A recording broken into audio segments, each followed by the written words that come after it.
वह वीर्यं करवावहे तेजस्विनावधीतम् अस्तु मा विद्विषावहे। सर्वे भवन्तु सुखिनः सर्वे सन्तु निरामयाः सर्वे भद्राणि पश्यन्तु मा कश्चित् दुःखभाग् भवेत्। कौन है जो इतने मधुर और सम्मोहक स्वर में वेदों का पाठ कर रहा है?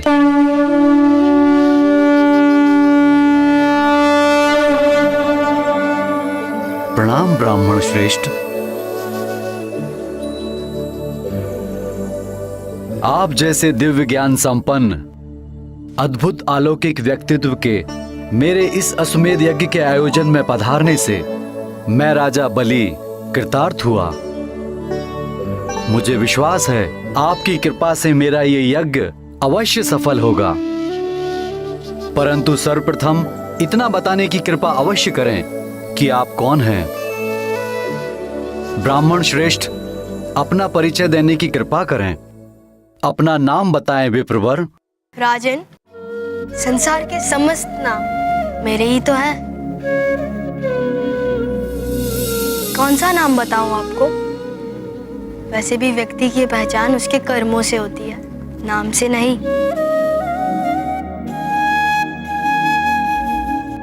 इतना बताने की कृपा करें ब्राह्मण श्रेष्ठ कि आप आए कहां से हैं, आपका निवास कहां है। बाल ब्रह्मचारी का कोई ठौर कहां, जहां उसके पग थम जाते हैं वही उसका गांव हो जाता है। राजन, तो मैं आपको कैसे बताऊं कि मेरा निवास कहां का है? हाँ, आप यह अवश्य कह सकते हैं कि मैं समस्त ब्रह्मांड का हूं और संपूर्ण ब्रह्मांड ही मेरा निवास स्थान है। आपका कथन सर्वथा उचित है ब्राह्मण श्रेष्ठ। हे विप्रवर, अपने यज्ञ को पूर्ण करने हेतु मैं दान कर पुण्य लाभ प्राप्त कर रहा हूं। आप आज्ञा दें, मैं आपके लिए क्या प्रस्तुत करूं? राजन, आप क्या दे सकते हैं मुझे?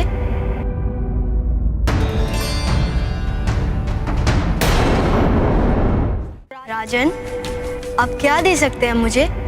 बहुमूल्य रत्न, मूल्यवान आभूषण, रथ, वस्त्र, खेत, आपके रहने हेतु प्रासाद, संपूर्ण ग्राम, सुंदर सेविकाएं, जो आपकी इच्छा हो मांग लीजिए, मैं सहर्ष आपको प्रदान करूंगा। भोग विलास की इन वस्तुओं का मेरे लिए क्या उपयोग राजन? धन, संपत्ति, वाहन इत्यादि सांसारिक क्रियाकलाप में लीन मनुष्यों की आवश्यकताएं पूर्ण करते हैं। मैं ठहरा एक बाल ब्रह्मचारी। आपका विनम्र प्रस्ताव पाकर मैं आपका कृतज्ञ हूँ राजन, परंतु जिनका भी आपने नाम लिया उन्हें स्वीकार नहीं कर सकता। परंतु मेरे द्वार से आप जैसा बाल ब्रह्मचारी तपस्वी रिक्त हाथ वापस कैसे जा सकता है? ऐसा कैसे संभव है? कुछ तो होगा जिसकी आपको आवश्यकता हो और मैं दान कर सकूं। आपकी जो भी इच्छा होगी मैं सहर्ष प्रदान करूंगा। तो राजन, यदि आप कुछ देना ही चाहते हैं तो मैं आपसे वो सब दान में मांगता हूँ जो मेरे 3 पग में समा जाए, 3 पग में समा जाए, 3 पग में समा जाए, पग में समा जाए।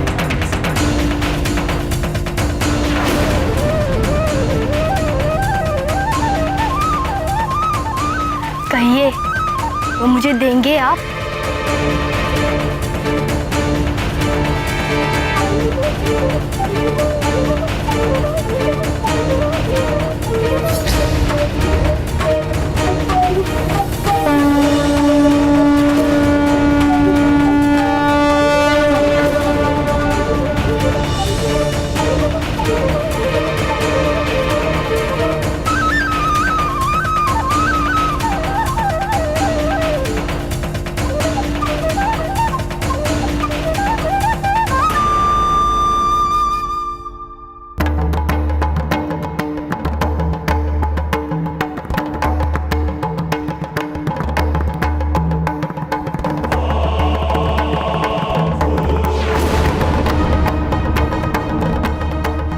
राजा बलि रुक जाइए, राजा बलि रुक जाइए, राजा बलि रुक जाइए, रुक जाइए।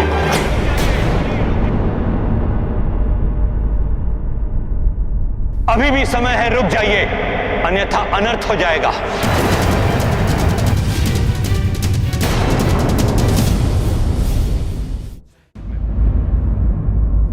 सोचिए राजन, आप तीनों लोगों के सम्राट, महान दैत्यराज बलि, जो संसार में कोई भी वस्तु देने में समर्थ है, उनसे मात्र 3 पग में समाने योग्य वस्तुएं कैसे मांग सकता है? गुरुदेव, आप तो स्वयं जानते हैं, ऋषि मुनियों के कुछ संकल्प होते हैं, वो उन संकल्प से अधिक कुछ नहीं मांगते। आप समझ नहीं रहे हैं राजन। मैं पूर्ण विश्वास के साथ कह सकता हूं कि ये कोई अन्य नहीं, श्री हरि विष्णु देव है। श्री हरि विष्णु देव?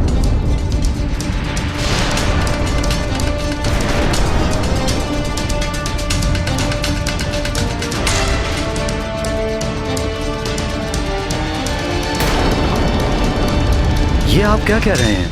यही सत्य है राजन। ये इंद्र एवं अन्य देवताओं के हित साधन के लिए यहां हैं। यदि आपने इनकी बात मानकर उनकी इच्छा अनुसार दान देने का संकल्प ले लिया तो आप सब कुछ गंवा देंगे।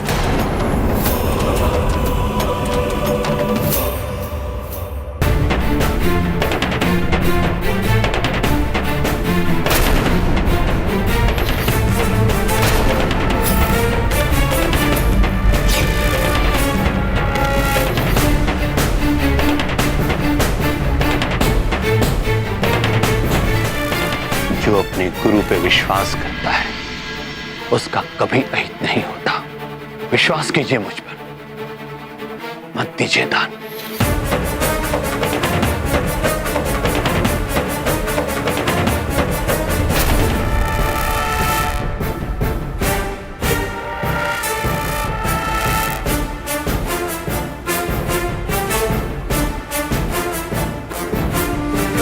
यदि आपकी बात सत्य है तो ये स्वयं दाता हैं, इन्हें कोई क्या दान देगा?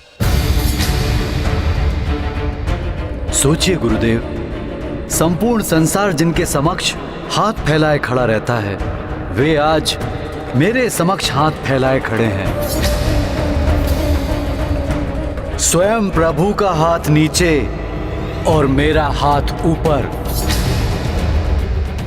संसार में ऐसा सौभाग्य तो कदाचित ही किसी को प्राप्त हुआ होगा। ये आपका सौभाग्य नहीं दैत्यराज, दुर्भाग्य होगा। नहीं गुरुदेव, इतिहास के स्वर्णिम अक्षरों में ये लिखा जाएगा कि एक दैत्यराज ऐसा भी था जिसने स्वयं प्रभु को दान दिया।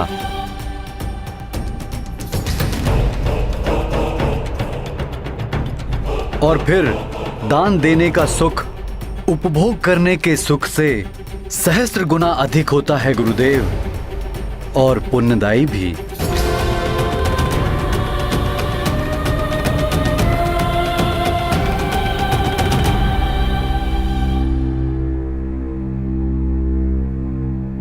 इस विलंब के लिए क्षमा करें विप्रवर। मैं दान देने का संकल्प लेने के लिए प्रस्तुत हूं।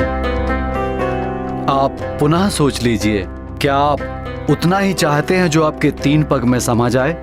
इस संसार में मात्र 3 पग धरती मनुष्य की अपनी होती है। उससे अधिक की इच्छा करने वाले मनुष्य कभी संतुष्ट नहीं होते। राजन, मुझे मात्र उतना ही चाहिए जितना मेरे 3 पग में समा जाए। नहीं, मैं ऐसा नहीं होने दूंगा। ये विष्णु देव देवताओं के हितैषी हैं तो मैं असुर गुरु शुक्राचार्य असुरों का हितैषी हूं। असुरों के हित साधन के लिए मुझे कुछ भी करके यह दान रोकना होगा।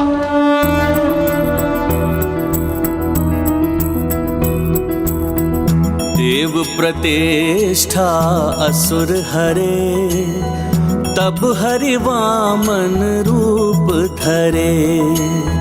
जो समेती ना पगमाए, दान बलि वो कर पाए। दैत्य गुरु पहचान करे, विष्णु वामन रूप धरे। रोके हेतु शुक्रा चली, दृढ़ संकल्पा किंतु बली। विप्रवर, आपके 3 पग में जो भी समाएगा वो मैं आपको दान देने का ये संकल्प लेता हूं।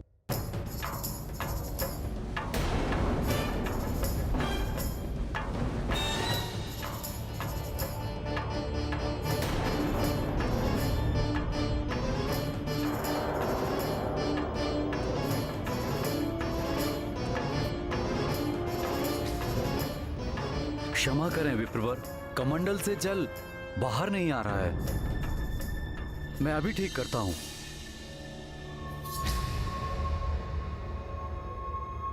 प्रतीत हो रहा है कुछ अवरोध आ गया है कमंडल में।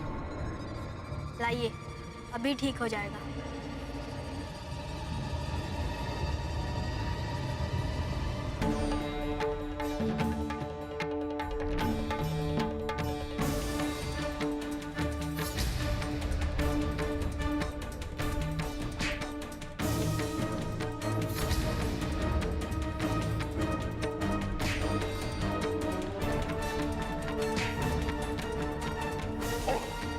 ये तृण भी शूल है मेरे इस लघु रूप के लिए।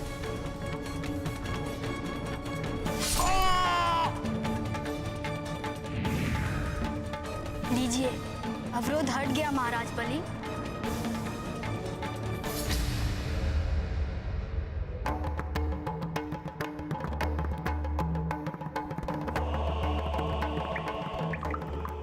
मैं दैत्यराज बलि ये संकल्प लेता हूँ कि आपके 3 पग में जो भी जितना भी समाएगा वो सब आपको प्रदान करूंगा, प्रदान करूंगा, प्रदान करूंगा।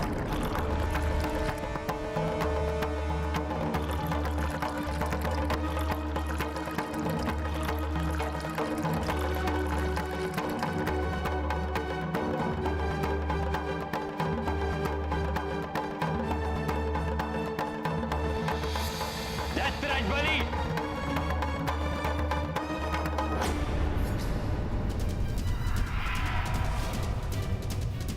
गुरु आज्ञा की अवहेलना करने वाले मूढ़मती, तुम्हारे इस दान को रोकने के प्रयास में मुझे अपना एक नेत्र गंवाना पड़ा। मैं दैत्य गुरु शुक्राचार्य तुम्हें श्राप देता हूं कि असुरों को सदैव देवताओं से पराजित होना पड़ेगा और तुम्हें भी गंवाना पड़ेगा तीनों लोगों का वैभव। संसार के स्वामित्व का ऐश्वर्य छीन जाएगा तुमसे।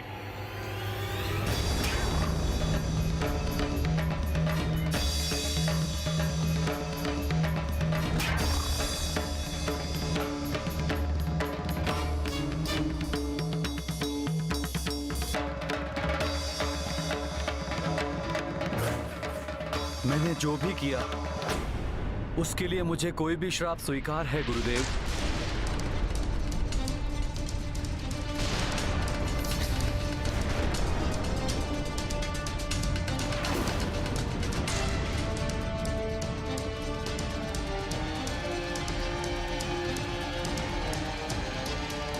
इन्हें सब देकर भी जो मुझे मिलेगा वो अनमोल है।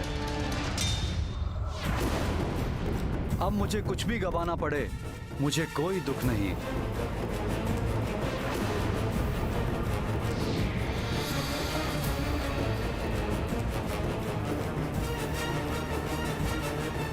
प्रभु श्री वामन जी ने मात्र 3 पग धरती ही मांगी थी।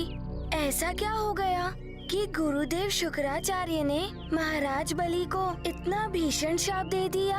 हनुमान, कदाचित प्रभु वामन राजा बलि से त्रिलोकों का आधिपत्य नहीं मांगते, क्योंकि तीनों लोगों का शासन राजा बलि ने अपने बल पर प्राप्त किया था।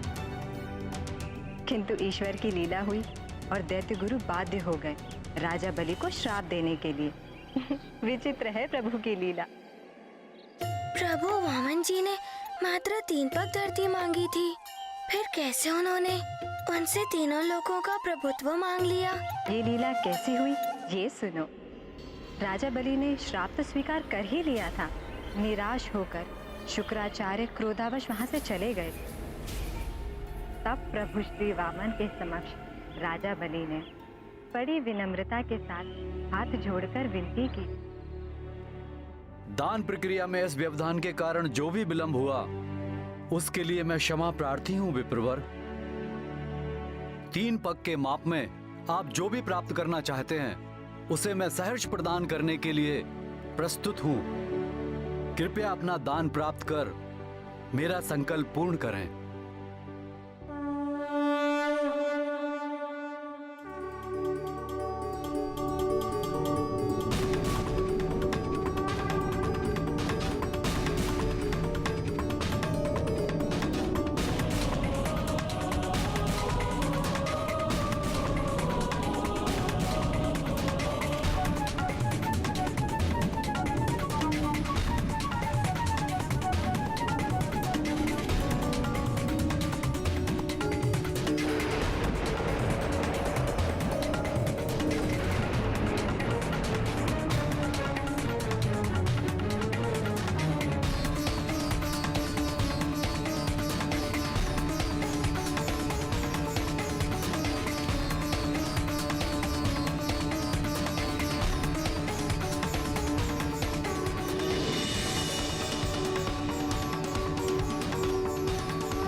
प्रभु श्री हरि, आपकी इस लीला का माध्यम बनकर मैं धन्य हो गया।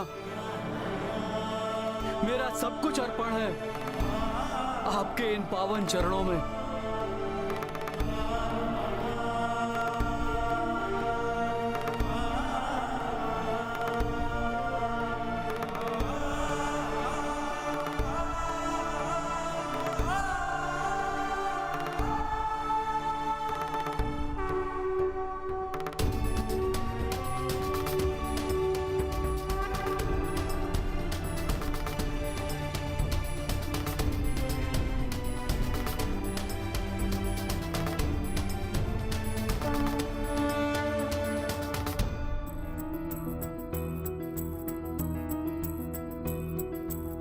शीतल चंद्रा सूर्य प्रचंड, अंतरिक्ष ब्रह्मांड अखंड, धरती अंबर लोक सबे, वामन 2 पग माय न पै।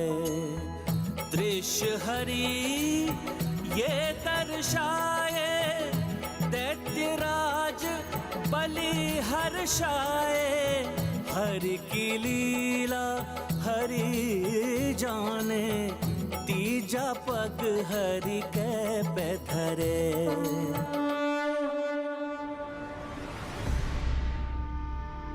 महाराज बलि, आपने 3 पग में समाने योग्य वस्तुओं का दान देने का वचन दिया था।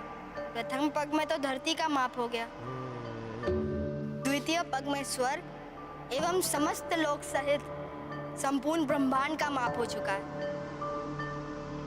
अब आप ही मुझे बताइए कि मैं अपना तृतीय पग कहाँ रखूं? बताइए राजन, बताइए कहाँ रखूं मैं अपना तृतीय पग? अब मुझे अन्य कोई रिक्त स्थान दिखाई नहीं दे रहा है। प्रभु, अब तो मेरे पास कुछ शेष रहा ही नहीं जो मैं आपके श्री चरणों में अर्पित कर सकूं, किंतु वचन पूर्ण करना है मुझे। अब मेरे पास जो भी शेष रहा है वो मैं स्वयं ही हूं। अतः आप अपना तृतीय पग, अपना पावन चरण मेरे शीश पर रखे प्रभु, रखे प्रभु।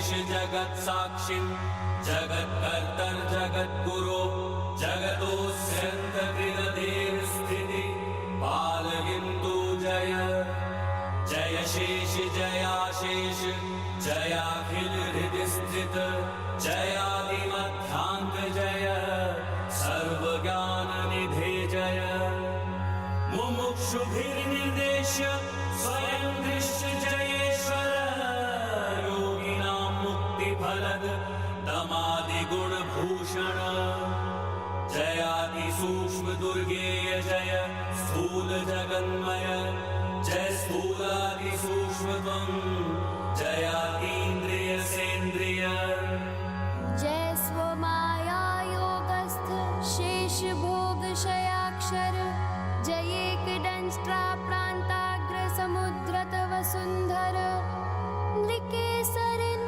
जयाराति वक्षः स्थल विदारण साम्प्रतं जय विश्वात्मन् जय वामन केशव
प्रभु, चक्रवर्ती सम्राट बलि, आपकी उदारता, आपकी दानवीरता के कारण आपकी कीर्ति युग युगांतर तक स्थित रहेगी। मेरा आशीर्वाद है आपको। अब से कल्पांत तक आप पाताल स्थित सुतल लोक के राजा रहेंगे। समस्त ऐश्वर्य एवं वैभव सदैव आपके राज्य में अक्षुण्ण बने रहेंगे। मैं स्वयं आपके राज्य की सदा रक्षा करूंगा और भविष्य में अगले स्वर्ग अधिपति इंद्र का पद आपको प्राप्त होगा। आपकी कृपा अपरंपार है प्रभु। मैं धन्य हो गया प्रभु, धन्य हो गया। आपका सदैव कल्याण हो दैत्यराज बलि। इस प्रकार प्रभु श्री नारायण ने वामन अवतार धारण किया। अब तुम बताओ हनुमान, प्रभु के इस पंचम अवतार की कथा से तुमने क्या सीखा? हाँ, प्रथम तो ये कि ईश्वर कभी भी किसी के भी प्रति अन्याय नहीं करते। उनसे जो लिया उससे भी अधिक उत्तम वरदान दिया, यहाँ तक कि इंद्र पद का भी अधिकारी बना दिया। हाँ, सत्य कहा तुमने हनुमान। और द्वितीय? द्वितीय ये माता कि कभी भी गुरुदेव की आज्ञा की अवहेलना नहीं करनी चाहिए। और ये भी गुरुदेव कोई अनुचित कार्य करे तो उन्हें भी गुरु शुक्राचार्य की भांति दंडित होना पड़ता है। हाँ, जैसे उनके एक नेत्र की ज्योति चली गई थी। और अंतिम ये कि दान धर्म निभाने वाले को भी सब गंवाकर बहुत कुछ प्राप्त होता है। जैसे राजा बलि ने तीनों लोकों का राज गंवा दिया, परंतु उन्हें तीनों लोकों के स्वामी श्री हरि का संरक्षण प्राप्त हो गया। हाँ पुत्र, एक प्रकार से उन्हें स्वयं प्रभु की प्राप्ति हो गई। और इससे बड़ी संपदा अन्य कोई हो ही नहीं सकती। माता, आप जो मुझे ये ज्ञान योग की शिक्षा दे रही हैं, उससे भगवान की विशालता एवं महानता से मेरा परिचय हो रहा है। इसके लिए मैं सदैव आपका आभारी रहूंगा माता। अब मुझे शीघ्र बताइए कि प्रभु श्री हरि ने अपना षष्ठम अवतार कौन सा धारण किया? अवश्य हनुमान। वामन अवतार में प्रभु श्री हरि नारायण शांत एवं सौम्य ब्रह्मचारी के रूप में अवतरित हुए थे। षष्ठम अवतार में वे उग्र एवं महान योद्धा के रूप में पृथ्वी पर आए। उग्र एवं महान योद्धा? अरे वाह माता, कौन थे वो महान भक्त योद्धा? शीघ्र बताइए ना।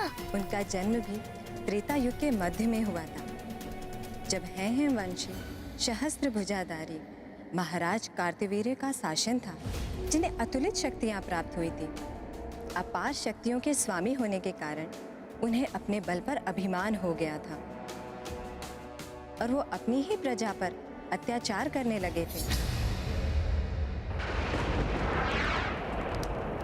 देखा मेरी रानियों, तुम्हारे स्वामी छत्रपति सम्राट शस्त्र अर्जुन कार्तवीर्य की शस्त्र भुजाएं। इस संसार का कोई भी योद्धा इनके आगे पल भर भी नहीं टिक सकता।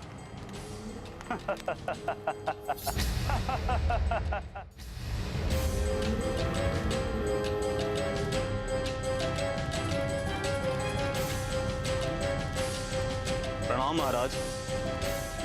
प्रणाम महारानियों।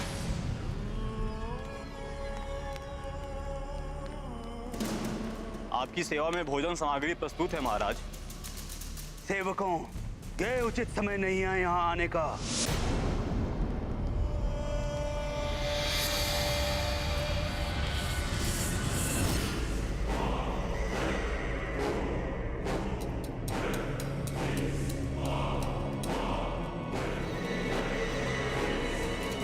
मेरे निजी क्षणों में हस्तक्षेप करने का दंड तुम्हें अवश्य मिलेगा और तुम सबको मिलेगा।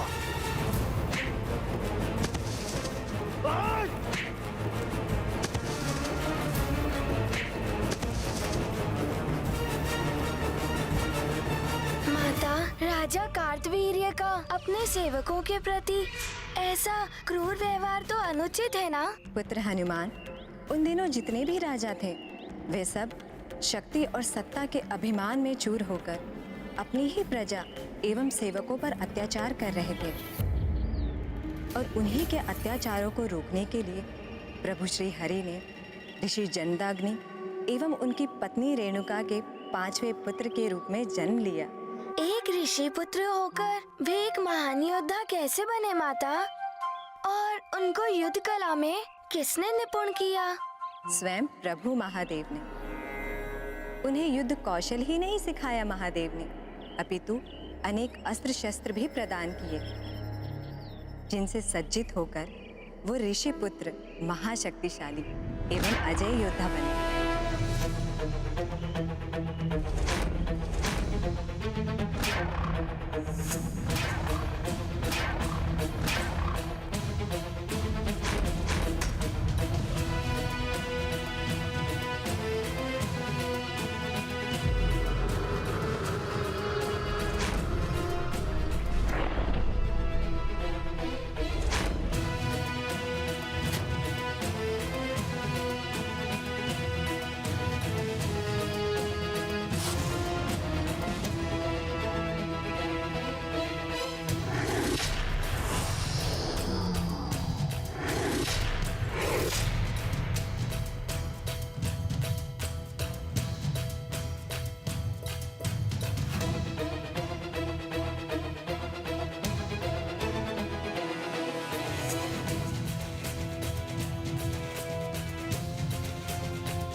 गुरुदेव। पुत्र,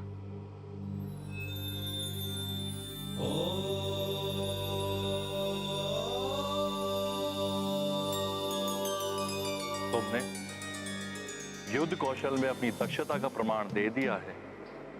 तुम्हारे कुशल हाथों में आते ही समस्त अस्त्र शस्त्र अपनी पूर्ण क्षमता के साथ अपने लक्ष्य पर वार करते हुए तुम्हारी इच्छा अनुसार संचालित होते हैं।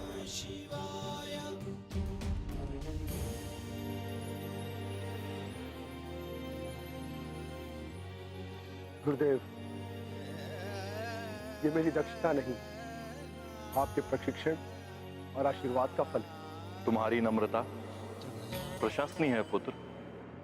अब तक मैंने तुम्हें अनेक अस्त्र शस्त्र प्रदान किए हैं, किंतु अब तुम्हारा प्रशिक्षण सफलतापूर्वक संपन्न होने के उपलक्ष्य में मैं तुम्हें वो शस्त्र प्रदान करूंगा जिसे आज तक किसी ने भी शस्त्र के रूप में प्रयोग नहीं किया है।